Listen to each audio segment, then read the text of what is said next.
Good afternoon, everyone.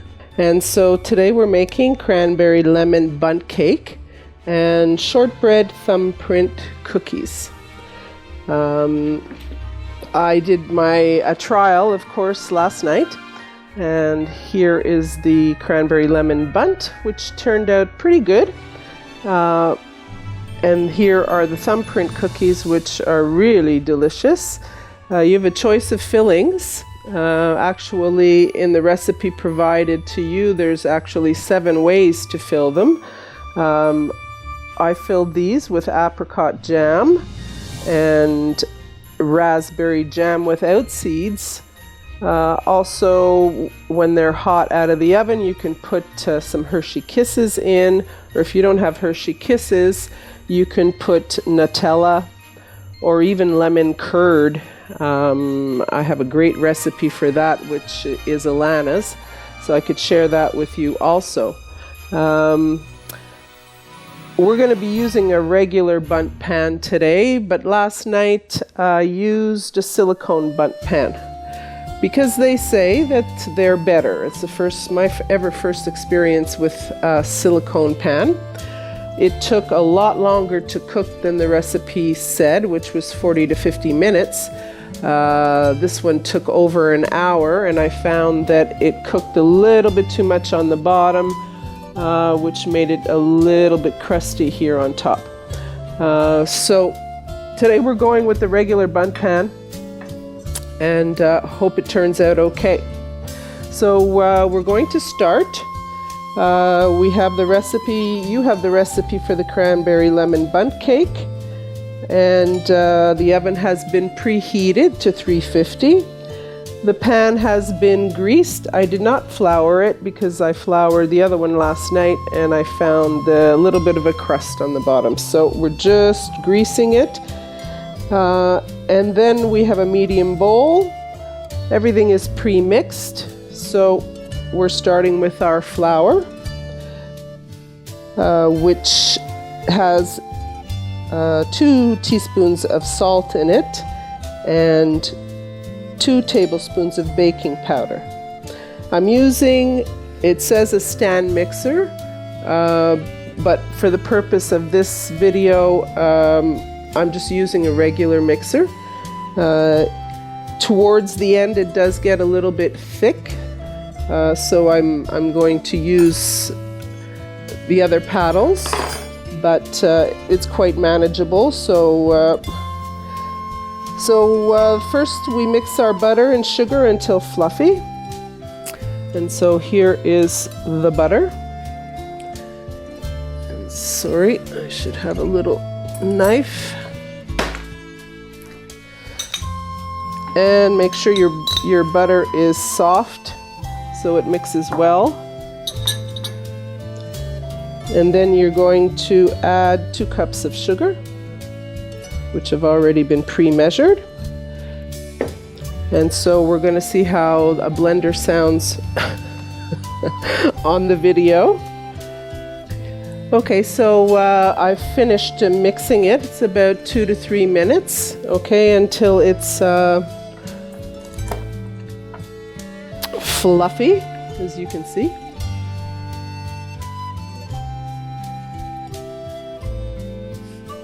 Okay, nice and fluffy. All right, and then we'll slowly pour in the evaporated milk until well blended. So evaporated milk is 12 ounces, which is exactly a can. Okay, so we're going to add that slowly and mix.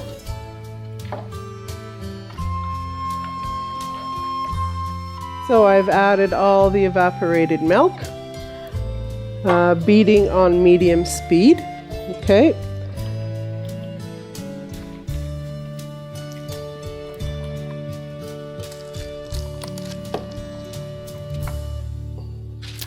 And now we have to slowly add in the flour mixture. It does get pretty thick, like I said. I'm just going to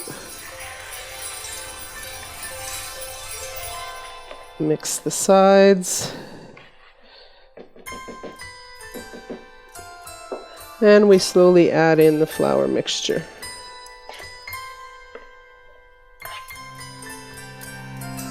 It's a beautiful, beautiful snowstorm outside.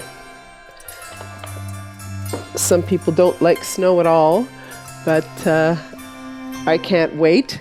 It means that I'll be able to get outside and maybe even get some exercise during the holidays. And so we're going to start mixing this.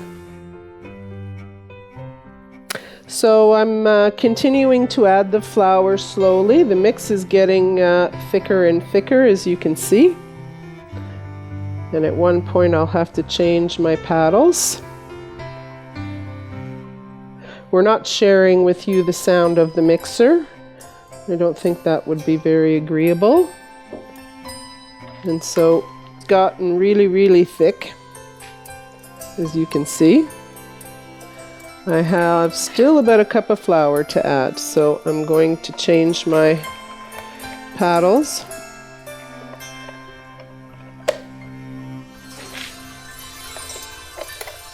Now, if you don't have paddles like this, you could always mix it by hand. I think we're almost at the end, so it won't be that difficult to mix everything together well.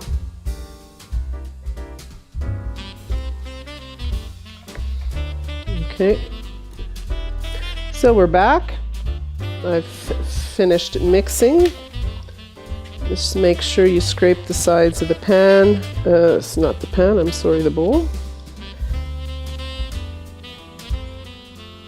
And then we're going to add the lemon zest and the lemon juice.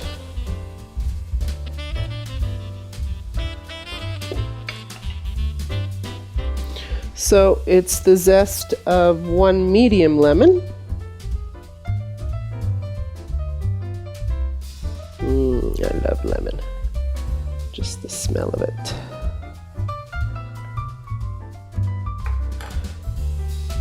And 3 tablespoons of lemon juice, which equals a half a medium lemon.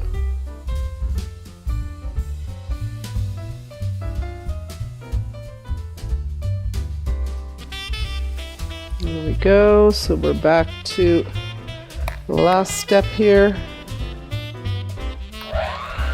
Okay, so that's done. The mixture is pretty thick.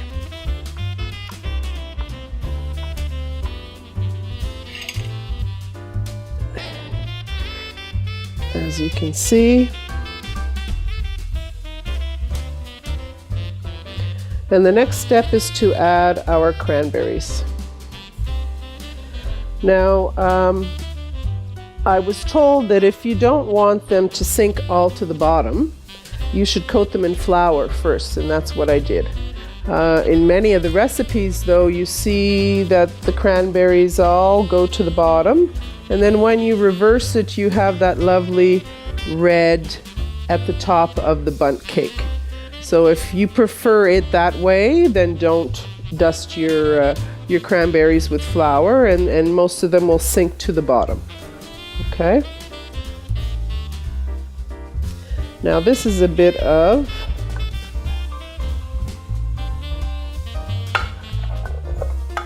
Now they're fresh cranberries. That's what the recipe calls for. I suppose you could use dried cranberries. You would probably have to use quite a bit. And this is when you need a good arm. Last night, the cheap dollar store spatula broke in half while I was doing this. So make sure your spatula is strong enough.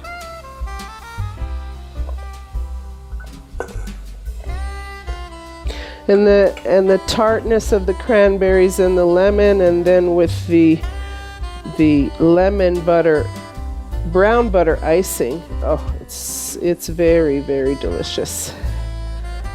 Now, if you want to cut back on sugar, you don't necessarily have to make the brown butter icing.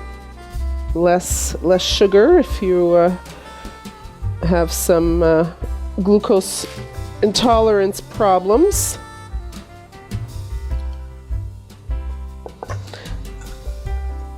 And this cake can be frozen, so you wouldn't be putting any glaze on it, that's for sure. You could always make your glaze before you want to serve it. I also tried last night just a regular lemon glaze with lemon juice and icing sugar. And if you would like to do that instead, and then when you pour it over your cake, there's a nice white top to it, very pretty. But because the brown butter icing was so delicious, I just decided to follow the recipe as is and dust the cake with icing sugar.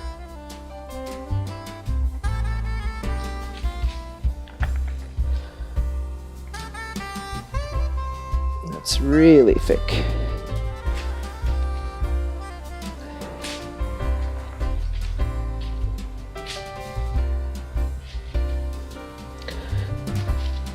Not the best place to be mixing on the table, but since my kitchen is set up the way that it is, I didn't have much of a choice.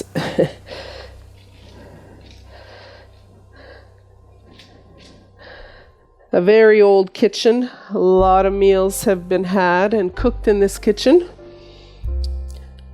My grandmother ran a boarding house, and this was called the winter kitchen. Out that door, the patio door over there, was our summer kitchen, where they cooked for the boarders during the summer, and the boarders would eat here with the best of cutlery and plates and fancy dishes, and I was always jealous. I said, how come they get to eat so fancy, and us, we eat around the kitchen table in the old summer kitchen? But so here we go into your buttered pan.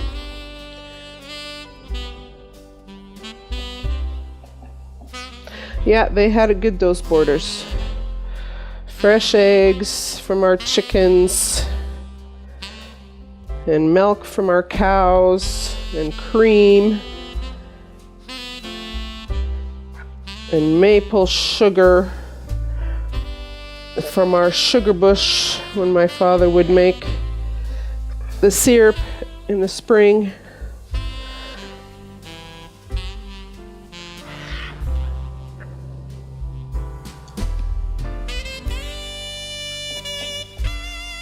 So this pan is a little bit bigger than the one I used last night. As you can see, that one is a bit higher.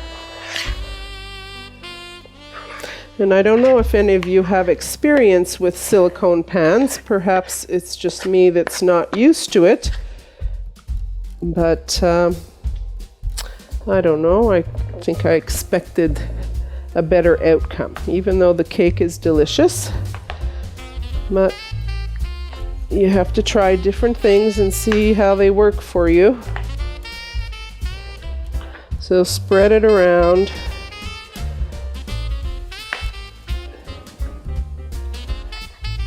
This one will be bigger and not as high as the other one.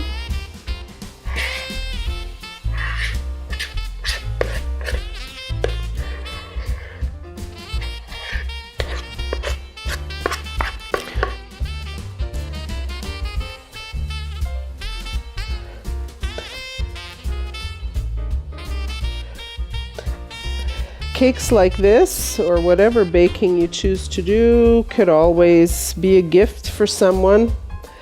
It was my favorite thing, was to get homemade cakes and biscuits from my aunt for Christmas, because being a working mother, I never really had a lot of time to bake, and I really appreciated getting those as gifts. So There's a lot of people alone also this year who would perhaps appreciate a little gift of a homemade dessert.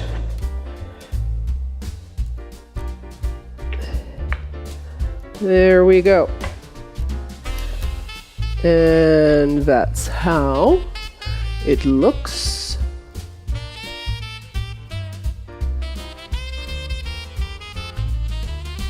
And it will go into our 350-degree oven, medium rack.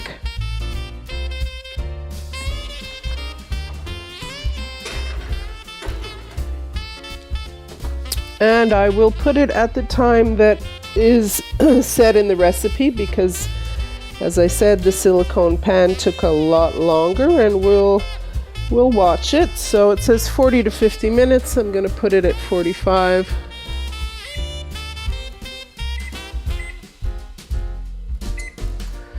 And off she goes. So we're just going to clean up a little bit, and then we're going to start the second recipe, making the thumbprint cookies. All right, we're all cleaned up from the first recipe, and we're going to start making the shortbread thumbprint cookies. I chose the shortbread because it's the easiest recipe. Shortbread is basically just, sugar, butter, cornstarch, and flour. So there was different versions of it. We'll probably talk about that on the Zoom, because you can add all sorts of spices like ginger or cinnamon, and even coat the thumbprints in a little bit of sugar, so they have a nice little glaze on them. We'll start. So you need to preheat your oven to 375, and then you need 2 large baking sheets. And put parchment on them. I don't use my regular baking sheets. I use these when I'm making cookies. They have the double bottom, but if you don't have double bottom pans, then yes, put parchment paper so they don't, because shortbread doesn't take a long time to cook, and you don't need to cook it very long, and you don't want to overcook the shortbread because it'll get too hard. So we'll start with unsalted butter, 2/3 of a cup.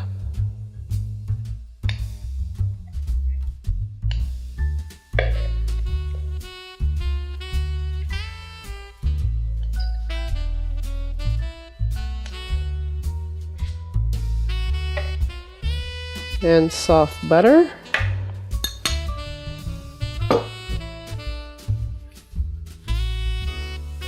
And 2/3 of a cup of sugar. So we're going to start with here. After 6 minutes of mixing, this is basically what it looks like. It's very creamy. We'll scrape down the sides a bit.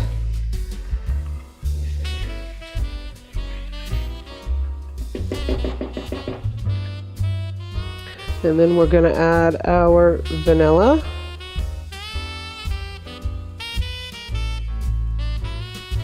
Now, if you wanted to, I think you could double this recipe, because that's basically what we got out of the recipe, which is 369, 12 cookies. So if you want to make a big batch, double it up. Now we'll add in our vanilla. Vanilla was 1.5 teaspoons. And then we're going to add our flour. slowly. The cornstarch has already been mixed in. So it is 1 2/3 cup of all-purpose flour, measured correctly. I always try to measure correctly. And you can add, as you're mixing your dough, you're going to see the consistency of it. If it's too thick, you can add a tablespoon of milk, up to 2 tablespoons of milk, or you can, if it's not thick enough, because you're going to have to be able to knead it. Okay, so if it's not thick enough, you'll add 1 to 2 tablespoons of flour. Okay, so I've added the vanilla and mixed it in. And now we're going to add the flour and the cornstarch a little bit at a time. Mix it with the spatula. And then again with the hand mixer. What I find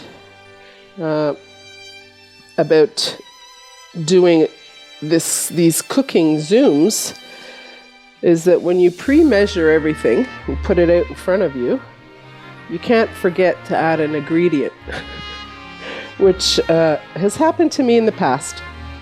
Says, oh, did I put in the salt? I don't remember if I put in the salt.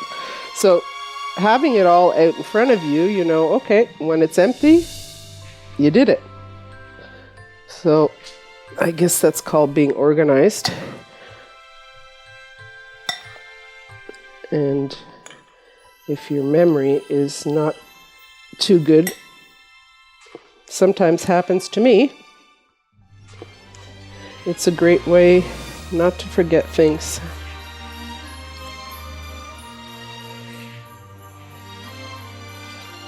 It's getting pretty dry.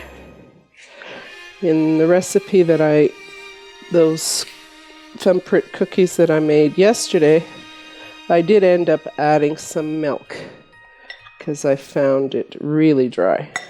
And then when I went to roll them, they had a little bit of tendency to crack. But we'll see what the extra tablespoon of milk is going to give us this time around.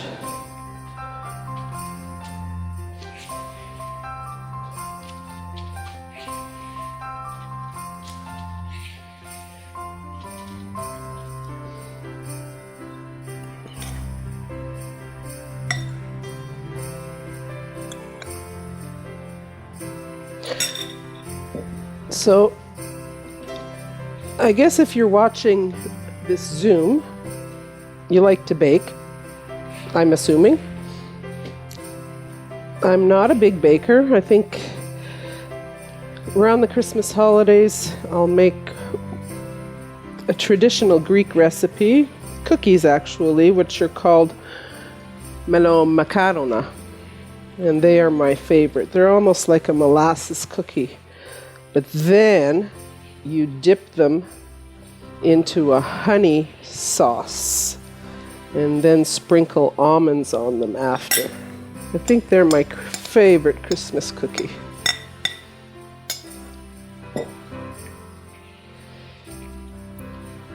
Now Rosa here, who's filming, she's a great baker. And she bakes up all sorts of wonderful things. So there we go. Pretty crumbly.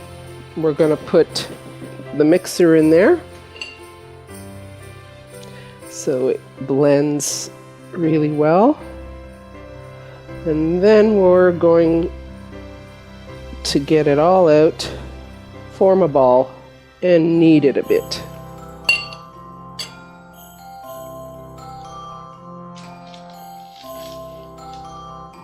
So as you can see, the mixture is pretty crumbly.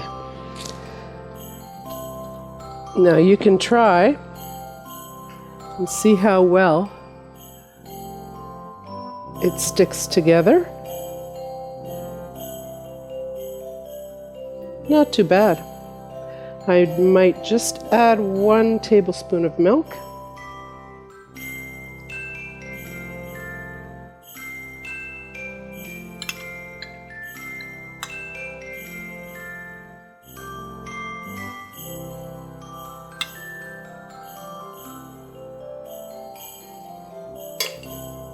Mix it up a little bit more.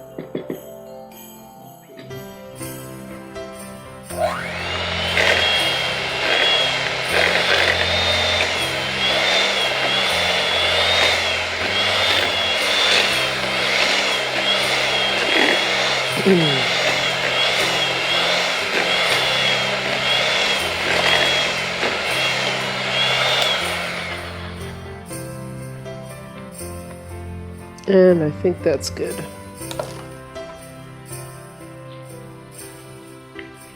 There we go.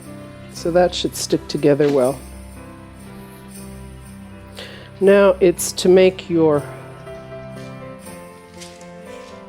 ball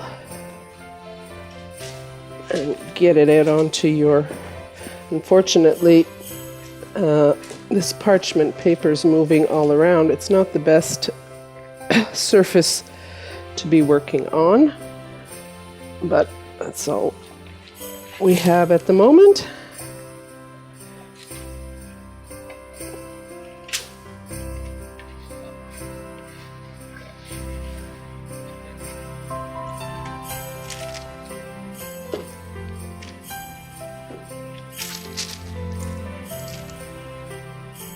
So the warmth of your hands will soften the dough.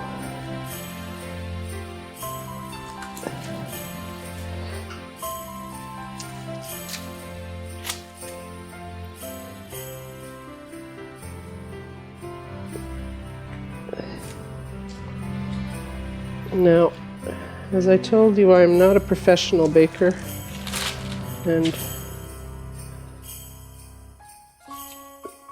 I don't know if this is the correct way to knead, but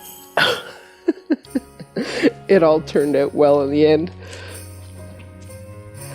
You just want the dough to mix together well so it doesn't crumble.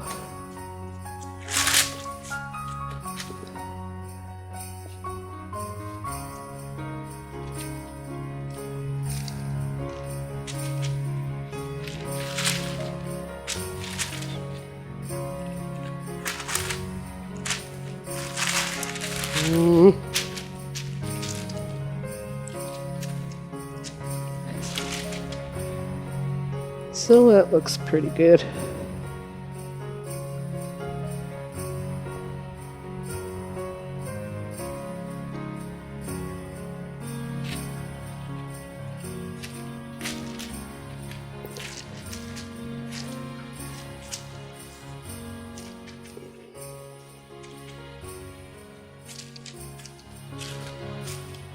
There you have it.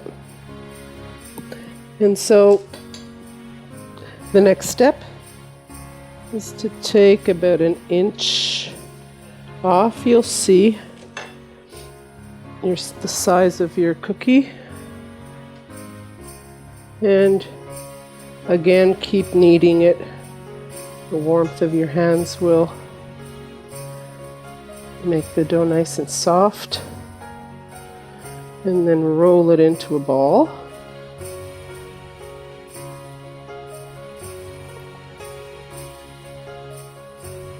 Now this one looks pretty big. They've recommended using a 1/4 teaspoon or a 1/2 teaspoon to make your indentation, even though they're called thumbprint cookies. I think my thumb would be too big. Flatten it down. That's what you have. Get this out of the way. And to make your little well in the middle. There we go. Now, when they do cook, the well kind of gets smaller, so when you do bring them out of the oven, you're going to have to do the same process again and remake your little well in the middle of the cookie.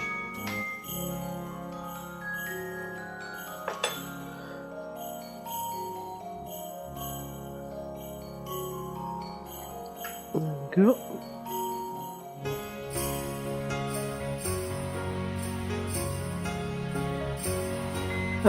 Oh,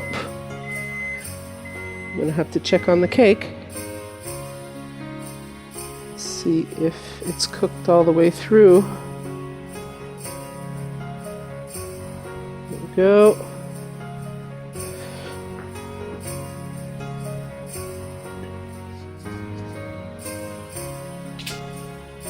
Okay, so I'm almost filled up my pan. This one I've decided to roll in a little bit of granulated sugar.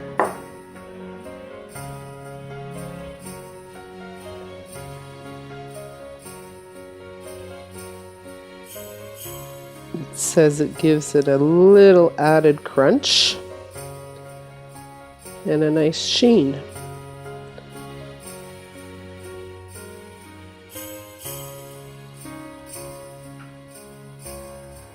There we go.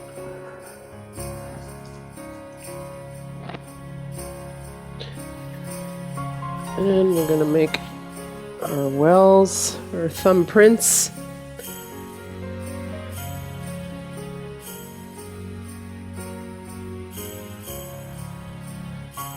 And they will crack a little bit, but that's normal.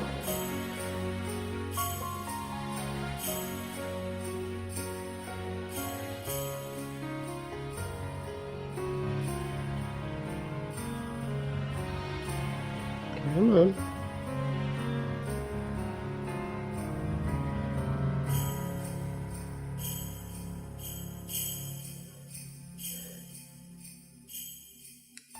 And these cookies are also, you can keep them without the filling if you like, in a sealed container, ready for Christmas. And you can put in whatever filling you like before you want to serve them. Of course, the Hershey Kisses, they have to go in when the cookie is hot and comes out of the oven, so that it melts a bit into the dough.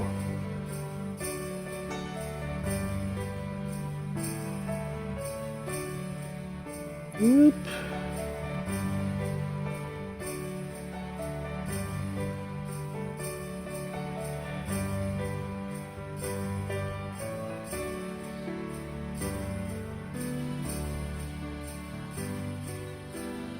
There we go.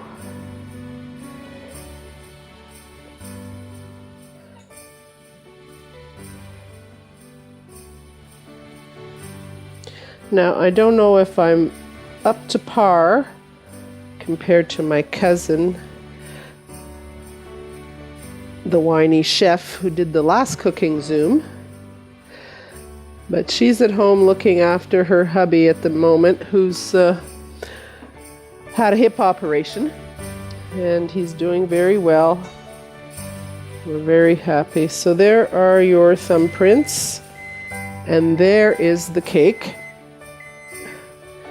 Now, I added another 10 minutes to it when I checked the last time. So the recipe says 40 to 50 minutes. We're at 55 minutes right now. So let's see what it looks like.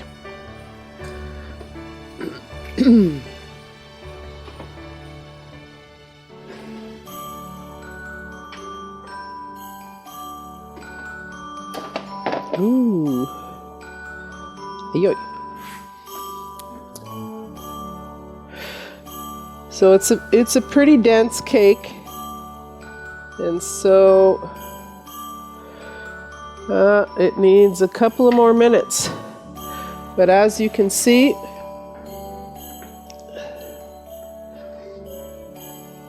it looks very good.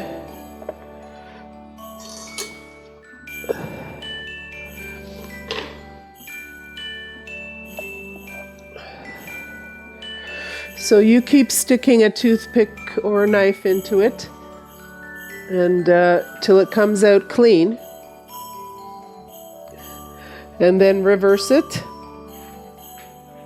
It has to cool on a rack for a good half an hour before you even consider putting any kind of glaze on it. So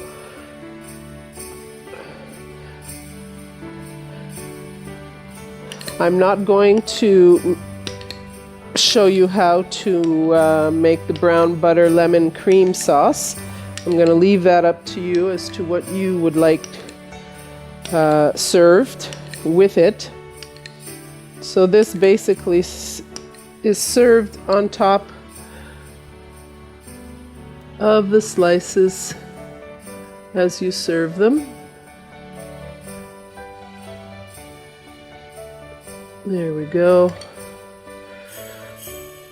And if you want your cake to have a nice white glaze, then just do a simple lemon and icing sugar glaze. Whip it until it gets nice and runny. You can add a tablespoon of milk if you want to it to make it runny enough if it's too thick.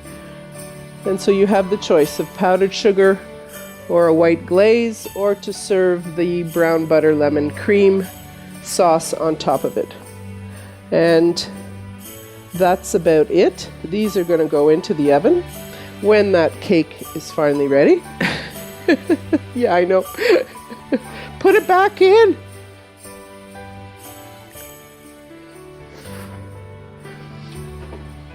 Before it falls.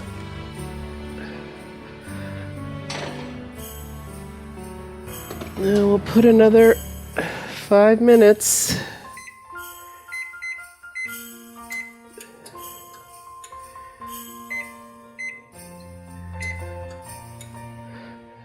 So that would make it an hour and 5 minutes in the oven. So, but it all depends. It all depends on your oven, my oven. So you just have to keep checking it. And so that is the end of our Zoom.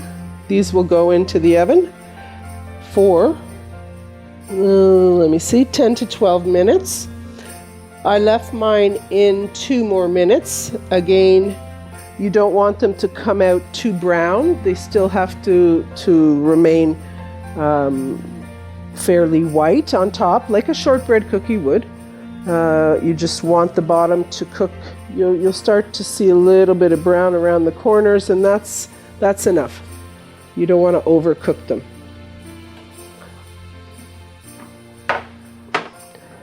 So there you have it.